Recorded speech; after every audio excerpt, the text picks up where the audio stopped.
आज हम बात करेंगे कि हमल में बच्चेदानी में टांका क्यों लगाया जाता है, किन पेशेंट्स में लगाया जाता है, इसकी क्या वजूहात हैं और इसके बाद इसकी केयर क्या करनी चाहिए।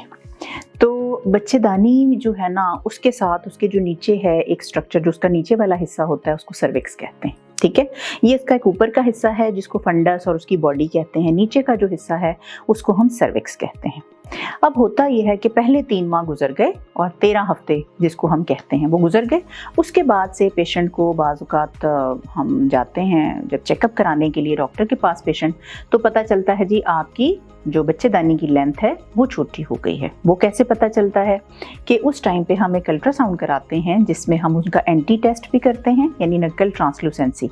ये उन पेशेंट्स के लिए किया जाता है जिनसे नेप ऑफ नेक, गर्दन के ऊपर एक थिकनेस फोल्ड होता है जो चेक होता है, और वो इसलिए होता है ताकि हमें पता चले कि उन पेशेंट्स के अंदर जो एबनॉर्मल बेबीज़ हैं उनके चांसेस कितने हैं, एक आम ज़बान में अगर आपको बताऊं।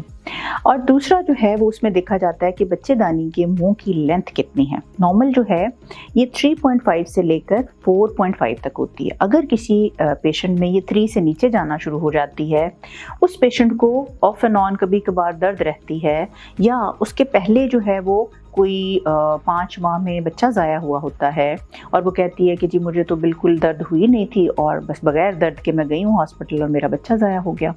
ये वो पेशेंट्स होते हैं जिनकी हम हिस्ट्री बेस्ड डायग्नोसिस बनाते हैं। यानी इसका मतलब ये है कि एक वो मरीज़ हो गए जिनको डॉक्टर ने डायग्नोज कर दिया पहली दफ़ा में, एक वो मरीज़ हो गए जिनको पहले एक प्रॉब्लम हो चुका है और उस प्रॉब्लम के बाद उनको हिस्ट्री की बेस पे डायग्नोज किया गया। तीसरे वो पेशेंट्स होते हैं जिनके अंदर पहले कोई सर्विक्स के ऊपर प्रोसीजर हुआ है, कोई बायोप्सी ली थी, कोई उसका प्रोसीजर हुआ था, कोई कोन बायोप्सी हुई थी, या उसकी पहले कोई डिलीवरी हुई जिसमें कि उसके ऊपर टीयर्स आ गए, कट्स आ गए, जो कि मतलब फट गया और वो फटा हुआ रह गया, उसको सही तरह से स्टिच नहीं किया गया, या उसकी जो है वो ऐसी कॉटरी हुई है जिसमें कि उसका सारे का सारा जो है वो सर्विक्स जो है वो स्टिनोज्ड है और या उसका जो पार्ट है वो फटा हुआ है। तो इसका मतलब ये है कि कोई ना कोई ऐसा प्रोसीजर हुआ है। अब हमने जब ये असेसमेंट कर ली कि ऐसे पेशेंट्स में पहले ये सारे प्रॉब्लम्स हैं, तो हम क्या करते हैं, हमने उसकी सर्विक्स की लेंथ को एवेलुएट किया और उसके बाद हम प्लान करते हैं उसको स्टिच लगाना। इसको हमारी ज़बान में सर्वाइकल सर्कलाज कहते हैं। वो अब हम कैसे पेशेंट को बुलाते हैं, उसके टेस्ट कराते हैं, एनेस्थीसिया देते हैं। पेनफुल नहीं होता। पहला डर तो खैर मरीज़ को यही होता है कि जी इसमें दर्द तो नहीं होती, तो इसमें दर्द नहीं होती। इसमें एनेस्थीसिया देते हैं, जीए देते हैं।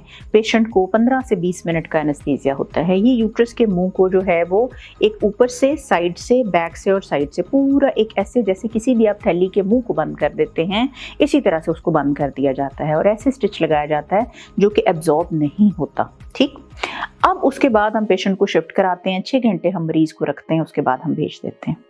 अब हो क्या सकता है, नीचे से तो आपने बंद कर दिया, ऊपर से दर्दें जो हैं वो रोकने के लिए हम उनको ट्रीटमेंट्स दे देते हैं, जैसे कि उसको प्रोजेस्टेरॉन की मतलब वो दे देते हैं, गोलियां दे देते हैं, पखाने के रास्ते की गोलियां दे देते हैं, या फिर उनको टीके दे देते हैं ताकि उनकी जो बच्चेदानी है उसमें किसी किस्म की दर्द ना आए।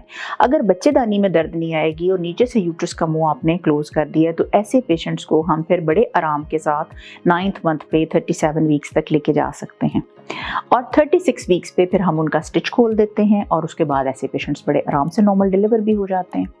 अब बताने का मकसद एक और जो है वो ये है कि कुछ पेशेंट्स में ये टेंशन होती है कि डॉक्टर साहब इसके बाद के प्रॉब्लम्स क्या होंगे। जब ये स्टिच लगा लेते हैं तो उसके बाद आपको बेड रेस्ट चाहिए, आप बहुत स्ट्रेनवस कोई हैवी वर्क नहीं कर सकते। नंबर 2, आपको ब्लीडिंग नहीं होनी चाहिए, वो ब्लीडिंग से भी हम रोकते हैं। हम उसमें इन्फेक्शन नहीं होना चाहिए, किसी किस्म का जो वर्म है वो आपके जो बच्चे के लिए, स्टिच के लिए और वक्त से पहले दर्दें आने के लिए, सबके लिए रिस्क फैक्टर है, तो हम उसको भी रोकते हैं। और उस इन्फेक्शन को कंट्रोल करने के लिए हम उसका पेशाब का टेस्ट, ब्लड का टेस्ट कराते हैं और उनको ट्रीटमेंट्स देते हैं और ऐसे पेशेंट्स बड़े आराम से 37 वीक्स पे नॉर्मल डिलीवर होते हैं। तो आज का जो टेक होम मैसेज ये है कि सबसे पहले अगर आपका कहीं पे पिछली हिस्ट्री में कहीं पे भी कोई प्रॉब्लम हुआ है, गो टू द कंसल्टेंट और उसके पास अपनी आप को एवेलुएट कराएं और उस एवेलुएशन के बाद अपनी मैनेजमेंट प्लान करें। Thank you so much.